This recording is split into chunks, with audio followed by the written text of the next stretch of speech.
Welcome to the community meeting for FP-5 expansion. I have two goals during this presentation. One is for you to know what FP-5 is, and what FP-5, secondly, for you to know how FP-5 expansion will impact you. Give you a little history of the San Bernardino County Fire District. We're actually going back many years, a collection of 43 separate board-governed fire districts or service areas, county service areas with fire powers. In 2008, the fire board got together with the fire administration and the county administration office and said, how can we pull those 43 separate fire districts together to better provide service and even more efficiently at a lower cost, really to generate an economy of scale. In 2008, we were actually created by LAFCO to be the San Bernardino County Fire Protection District, which is a collection of those 43 separate board-governed districts. And I'll talk to you in a little bit about what that means, board-governed districts, into what we know today as the San Bernardino County Fire Protection District. We are designed and created to be 4 separate geographic service zones. And on top of the 4 geographic service zones, we have 10 separate fire protection and paramedic service zones. Let me talk to you a little bit about what that means. The 4 separate service zones are the North Desert here, which is the Cajon Pass all the way up to the state line. The South Desert is here from the Morongo Grade, way out here, top of the Morongo Grade, all the way out to the river area and up to Needles. This is the Colorado River area. We have the Valley Service Zone right here, stretches essentially from San Antonio Heights all the way out to the county portions of Yucaipa and Oak Glen. And then we have the Mountain Service Zone stretching from the Crestline area, the old, what we refer to as a Crest Forest Fire Protection District, all the way out here to the county portions out here in the Onyx area above Highway 38 and on the far east end of the Big Bear Valley. On top of the 4 geographic service zones that I mentioned, we have what you see here as mauve on the map. We have these fire protection and paramedic service zones. Those FP or Fire Protection Zone 1 through 6 throughout the county, and then we have paramedic service zones, PM areas 1 through 4. We'll talk a little bit more about that, but today we're talking about Fire Protection Service Zone 5, or what we refer to, and you might have heard of, referred to as FP-5. On top of the geographic service zones and the 10 separate service zones, we also have, I'm going to go back one here.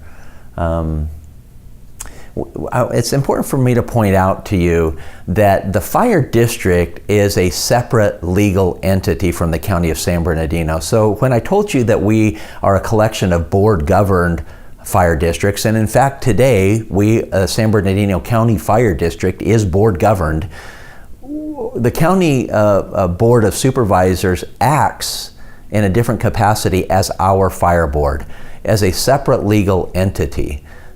We talked about how we were created with this on a map here. We were created as the district with these geographic service zone and then these service areas. As a fire district, we're actually a taxing entity, a taxing authority, and we collect property taxes from everywhere here on the map that you see in gray, as a separate legal entity from the county of San Bernardino.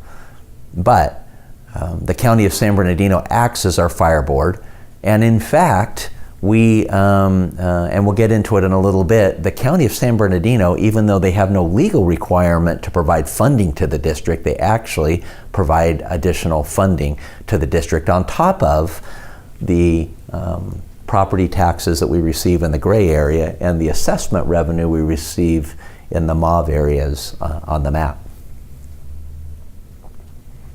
How are we funded, the fire district funded? I talked to you about property taxes, that gray area on the map. Everywhere that's gray on the map, we receive a portion of your what they call ad valorem taxes. And what that means simply is that at some point in the life of your property and your improvements or your home, your property was assessed. And on that assessment, you pay 1% of the value of that property in ad valorem taxes. Out of that 1%, I, as the fire district, collect a portion of that 1%. That differs throughout the county. Some areas we receive as little as 3% of that 1% or that tax dollar. And in other areas, we receive as much as 26% of that tax dollar. And that's just different in different areas throughout the county, what we call different tax rate areas throughout the county. I also receive contract revenue. So I told you about the gray areas. I don't want to confuse you, but on the map here you see some white areas. Not all of the white areas are served by different providers. Many of the white areas are, but others of the white are actually served by the county fire district under contract. And what does that mean? Well, instead of being us collecting the property taxes and then providing the service, paying for that service, those are areas in which they collect the revenue, property taxes, and other revenue within the city. And then they negotiate a price for fire protection, rescue and EMS protection from the fire district. That is a net neutral or a cost neutral arrangement. In other words, we negotiate a price. The district doesn't make any money on that, but the district can't lose any money on that either. And our largest contracts in the county are here, and in fact, Adelanto just renewed, the city of Adelanto just renewed a 10-year agreement with the county fire district. That's a contract, but it's shown white here on the map. The community of Hesperia here actually just went through the annexation process. So they said, we'd actually just rather push that all over to you like the rest of the district. You collect the property taxes and you provide the service. The city just north of them, Victorville, said just the opposite. Their 10-year contract just expired and they said, we are going to do our own thing and we're going to pull out of the county fire district. And then we have the city of Fontana, or the Fontana Fire District. They just renewed a 20-year agreement with the county fire district for us to provide services. But so really, after Hesperia annexes and Victorville leaves, we'll really just have two contracts left in the county fire district: the city of Fontana, or the Fontana Fire District, and the city of Adelanto. On top of the property taxes and contract revenue, we also receive revenue from those service zones. So going back to the map here, I just wanted to point out that the gray area is the areas we receive a portion of that ad valorem tax that I just mentioned. And the mauve, or the pink areas, there's actually a gray area below that. In other words, there's a property tax layer below that I receive. And then on top of that, there is an assessment that they pay. This is a good example here in FP-6 in the Havasu Landing area, or in that assessment, FP-6 assessment area. We receive property taxes below that, and then we receive a separate assessment from FP-6. And that's important because we talked about the property taxes and contract revenue, but we also receive additional revenue from those fire protection and paramedic service zones.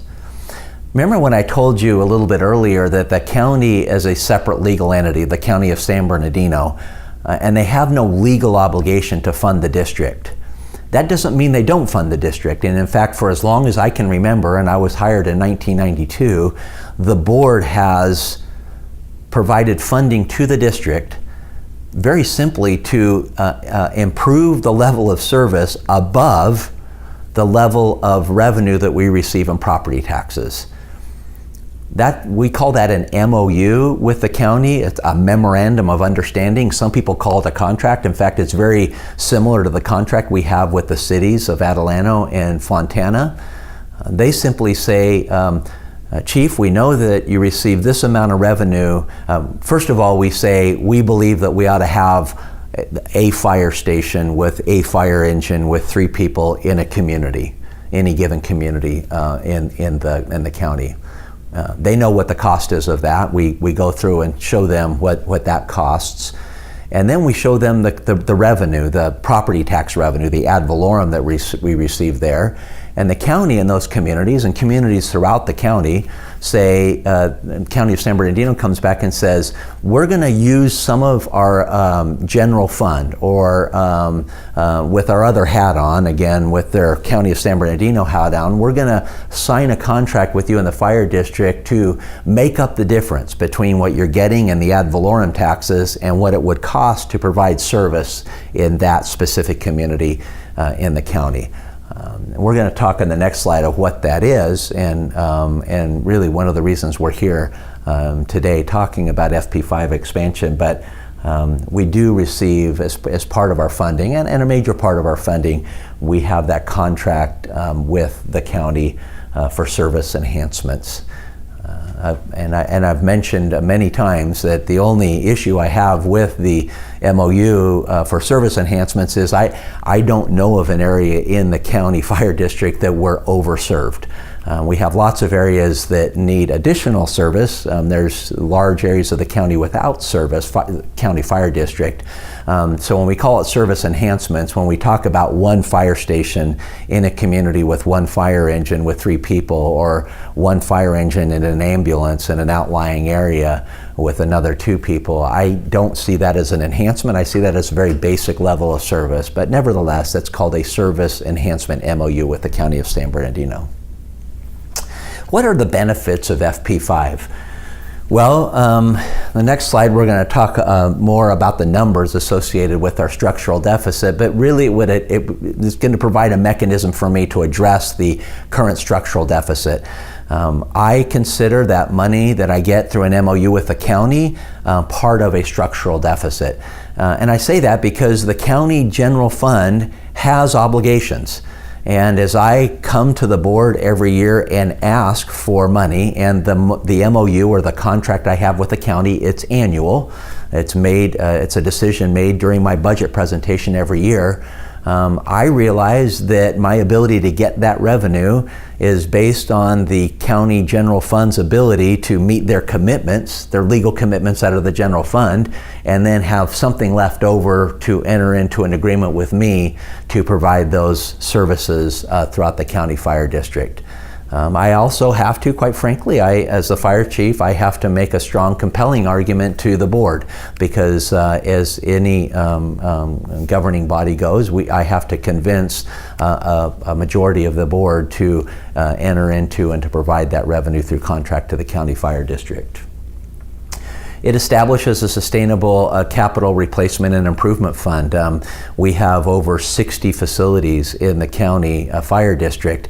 I know how much I should be setting aside for each facility for either a major improvement like a roof or a heating, ventilation, and air conditioning system, HVAC system. I know how much I should be setting aside to replace that station someday, or to do a major remodel or an addition to the station. I just don't have a fund to do that. The mechanism I have today is to go back to the County of San Bernardino wearing their County of San Bernardino hat, not their fire board hat, not the county fire district, and say, do you have anything left over out of the general fund? After you meet your obligations there, do you have anything left over?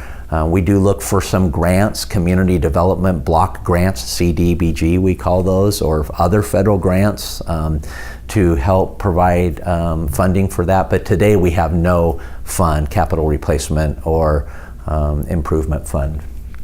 It helps me establish district reserves. When I came as the fire chief now over 7 budget years ago, we were around $20 million in unrestricted reserves. We built that up over a couple of years up to about $40 million in unrestricted reserves. And this year, if we spend all the money the way it's programmed into this fiscal year's budget, we'll be down to about $5 million in unrestricted reserves. So building that back up to a more acceptable level for a department our size would be a goal of the FP-5 expansion. It establishes a consistent tax rate throughout the fire district. I told you that we're a collection of not only ad valorem taxes ranging from 3% up to 26%, but then we have these service zones, these paramedic and fire protection service zones, the FP zones, that are literally range from $9 a year in the community of El Mirage all the way up to $192 a year in the community of Red Mountain, and anywhere and everywhere in between that. By the way, I think it's important to note that FP-5, if that were to happen, if FP-5 were to expand fire district wide, it wouldn't stack on top of other fire protection or paramedic service zones. Those would go away and they would be replaced with FP-5. It also allows the district to maintain that MOU with the county, even with the FP-5 revenue and with the ad valorem taxes as property taxes increase, hopefully throughout the county. That there still will be areas in the county that even with FP-5 and with the property tax underlay, we won't generate enough revenue to provide the service that we believe is a basic level service in some of those outlying areas of the fire district. So I believe even as we move forward, it'll give me a much better number to work with the county. And of course it will protect us against that time, and I know it will come, where the general fund, simply after meeting its obligations, simply doesn't have the money to continue the MOU with the county fire district. A lot of numbers here on the screen, and I don't really want you to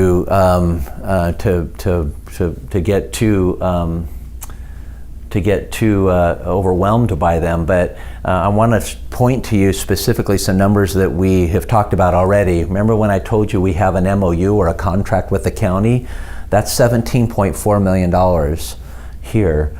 As you can imagine, they don't just say, Mark, I'm going to give you $17.4 million and I hope you spend it the right way. We identify where the needs are. We identify the programs and the services that we come to an agreement on those that I believe we need and that they agree to.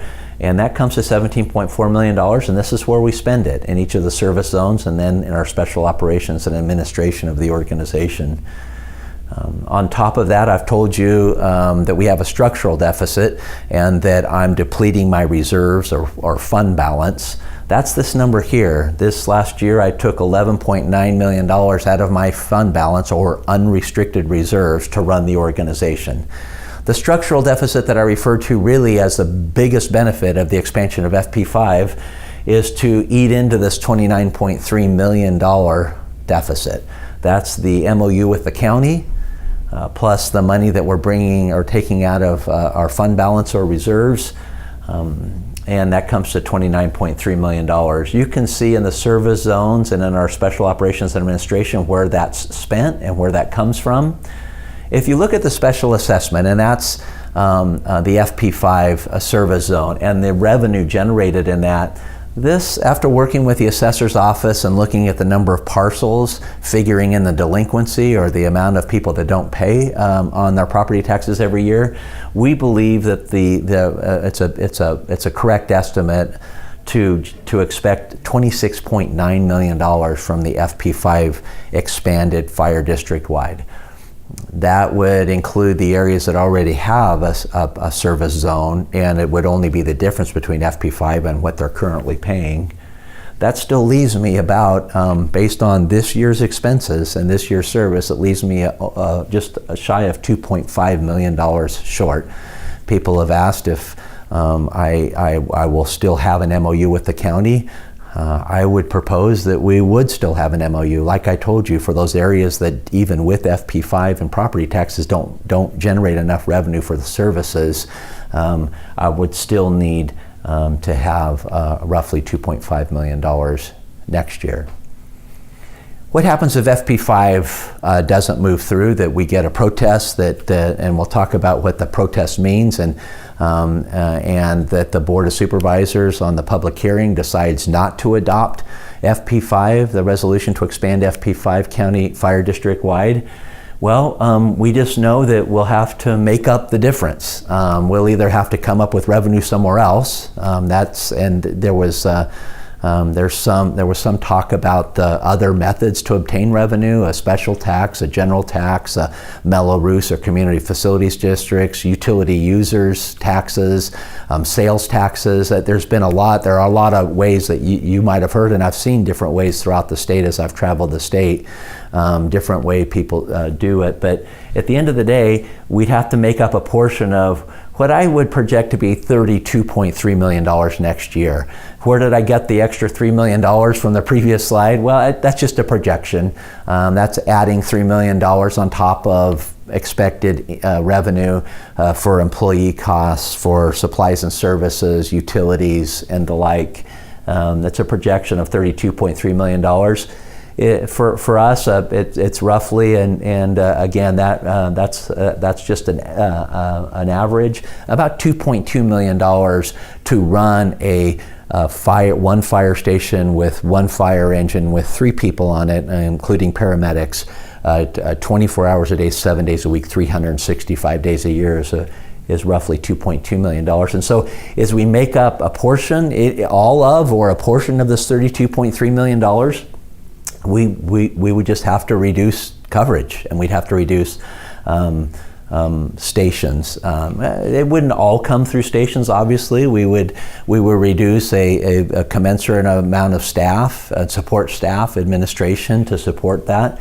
But at the end of the day, if we start removing stations and fire engines and rescue vehicles, we're just increasing response times. We used a computer program we have that we could just pull a fire station out and it recalculates response times to any given area, and they average anywhere between 13 minutes and 73 minutes in increased response times depending on what station you remove in the district. Next slide is, I'd just like to show you where we are today, where we've been, and then of course where we're going in this process. On June 12th of 2018, I presented the budget of the county fire district.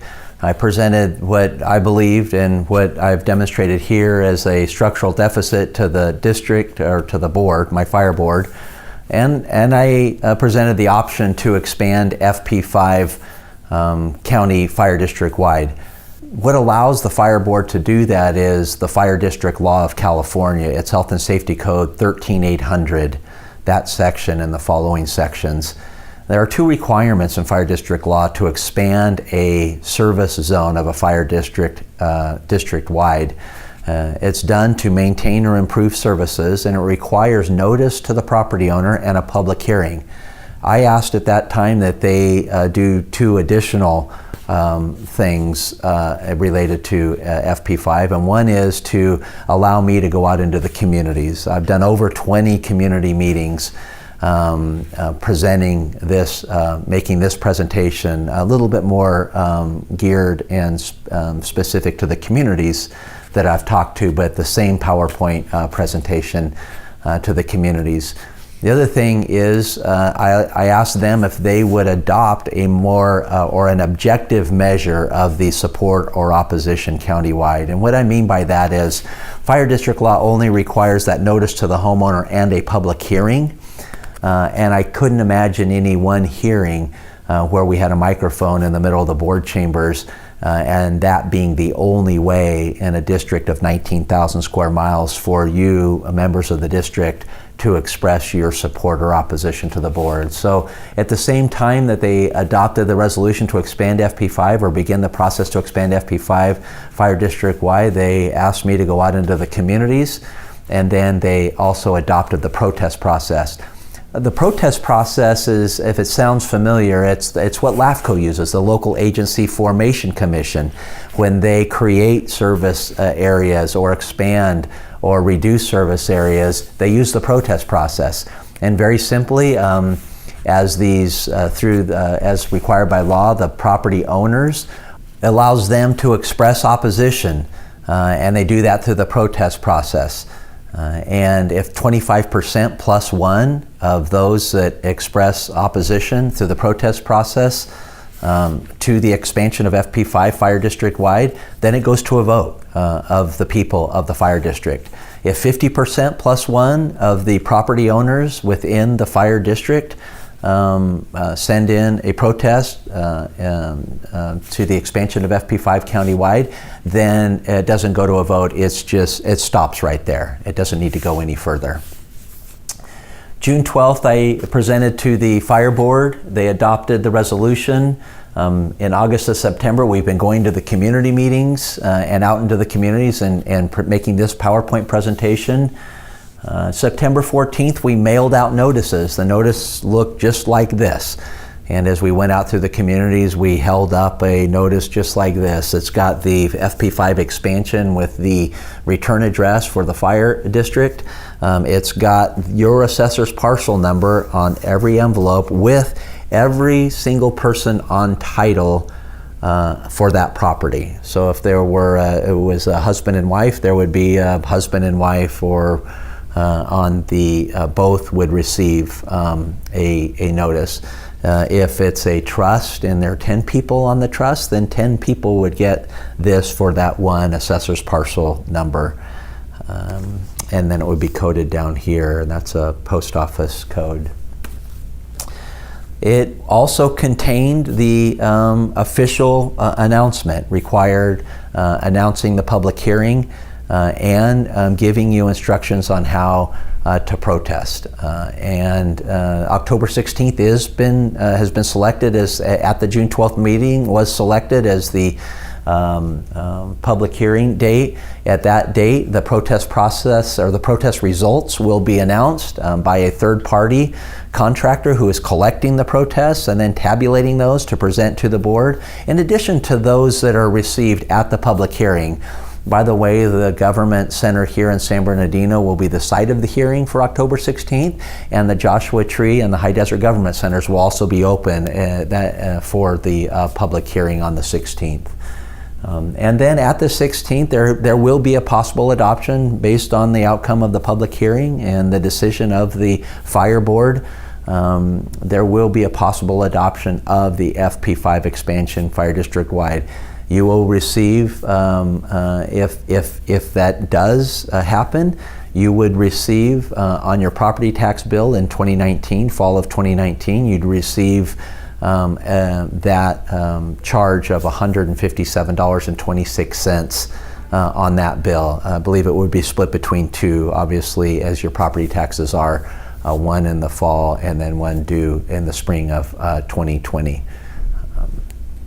Because I can't imagine that you would be able to think of all the questions in the community meetings that we've held, or that we could even think of all the questions you might have on the FP-5 process. We've created a link on our webpage. If you go to on any mobile device, tablet, laptop, or desktop with internet access, if you go to www.sbcfire.org, and you'll see right at the top Service Zone FP-5 information. If you click here to get details, it will come up with this. It will show you all the resolutions, processes adopted by the board, maps, an interactive map as well, where you can find whether or not you are included within the fire district. And there's been some question about people live in communities, they think they live in a city but actually live in an unincorporated area, or just vice versa, they live in a city, thought they lived in an unincorporated area. This is an interactive map. We also have the protest forum that's downloadable on here, and then the FP-5 presentation that you're watching right now, the PowerPoint that we've taken out to the communities, and then my presentation as well. If you still have questions after you read this, there is a link here that you can get a hold of a mailbox that's being monitored every day to get your answers back. And so have been questions that we can't anticipate and haven't anticipated, and we're monitoring that to make sure that any questions you have as you email us, we will email you back. So far, we've been able to do that within a 24-hour period. Depending on how many emails we get, we will get back to you as soon as we possibly can, but we're monitoring that with multiple of staff every day to make sure that you get the information you need. Thank you for taking the time to listen to our FP-5 expansion presentation.